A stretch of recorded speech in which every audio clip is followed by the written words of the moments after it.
मैं मुसलमान हूं। मैं प्रधानमंत्री मुख्यमंत्री नहीं बन सकता क्योंकि मेरी तादाद कम है और जातिवाद ज्यादा।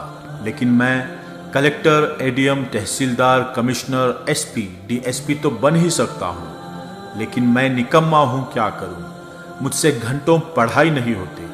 अगर मैं पढ़ने लग गया तो चौराहों की रौनकें खत्म हो जाएंगी, जो कि मैं होने नहीं दूंगा। मैं पढ़ गया तो गुटखा, ताश पत्तियां छूट जाएंगी, जो कि मैं छोड़ना नहीं चाहता। मैं पढ़ गया तो मोहल्ले की रौनक कम हो जाएगी। दिन भर आवारागर्दी इन्हीं मोहल्ले में ही तो करता हूं मैं। हाँ, काम नहीं है मेरे पास, लेकिन क्या फर्क पड़ता है।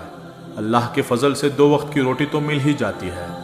हाँ, मैं मुसलमान हूं और पैदा होते ही एक सील ठप्पा लग गया था मेरी तशरीफ पर कि मैं पंचर की दुकान खोलूंगा या हाथों में टूल्स पकड़ के कोई गैरेज खोलूंगा, या बहुत ज्यादा हुआ तो दूसरों की गाड़ियां चलाऊंगा। हाँ, मैं मुसलमान हूं। अपने भाइयों की टांग खींचना मेरा सबसे बड़ा काम है। आखिर मैं क्यों नहीं पढ़ा या मैं क्यों नहीं पढ़ पाया, ये सवाल हो सकता है, लेकिन मैं अनपढ़ हूं, इसमें शक नहीं। हाँ, मैं मुसलमान हूं और हिंदुस्तान में 30 करोड़ हूं, लेकिन मैं ज्यादातर अनपढ़, गरीब, गंदी बस्तियों में ही हूं। इसका दोष मैं दूसरों पर थोपता हूं। मैं चाहता हूं कि मेरे घर आंगन की झाड़ू लगाने भी सरकार आए। मैं मुसलमान हूं। मैं 15 फीट की रोड को 8 फीट की करने में भी माहिर हूं। फिर उस 8 फीट की रोड पर रिक्शा खड़ी करना भी मेरा अधिकार है। हाँ, मैं मुसलमान हूं जिसका धर्म पाकी आदा ईमान, तालीम अहम बुनियाद है, मानने वाला है, लेकिन मैं इस पर कभी अमल नहीं करता। मैं हमेशा सऊदी अरब, दुबई जैसे देशों की दुहाई देकर अपनी बड़ाइयाँ करता हूँ, लेकिन मैंने हिंदुस्तान में खुद पर कभी कोई सुधार नहीं किया, ना मैं सुधरना चाहता हूँ। हाँ, मैं मुसलमान हूँ। मैं अनपढ़ हूँ क्योंकि माँ बाप ने बचपन से गैरेज पर नौकरी में लगाया, और मैं गरीब घर से हूँ। बेहतर तालीम देने के लिए माँ बाप के पास पैसे नहीं थे, और मेरी कौम तालीम से ज़्यादा लंगरों पर तवज्जो देती है। वो खिलाने पिलाने को ही सवाब समझती है। मैं मुसलमान हूँ। मैं खूब गालियाँ देता हूँ। मैं रिक्शा चलाता हूँ, दूध बेचता हूँ, वेल्डिंग करता हूँ। मैं गैरेज पर गाड़ियाँ सुधारता हूँ। मैं चौराहे पर बैठकर सिगरेट पीता हूँ, गांजा पीता हूँ, ताश पत्ते खेलता हूँ, क्योंकि मैं अनपढ़ हूँ। और मैं अनपढ़ सिर्फ 2 वजह से हूँ। एक, माँ बाप की लापरवाही। दूसरा, कौम के जिम्मेदारों की लापरवाही। माँ बाप मजबूर थे, लेकिन मेरी कौम मजबूर ना थी और ना है। मैंने आंखों से देखा है लाखों रुपये शादियों पर खर्च करते हुए। मैंने आंखों से देखा है लाखों रुपये खवालियों पर उड़ाते हुए। मैंने आंखों से देखा है बेइंतहा फिजूल खर्च करते हुए।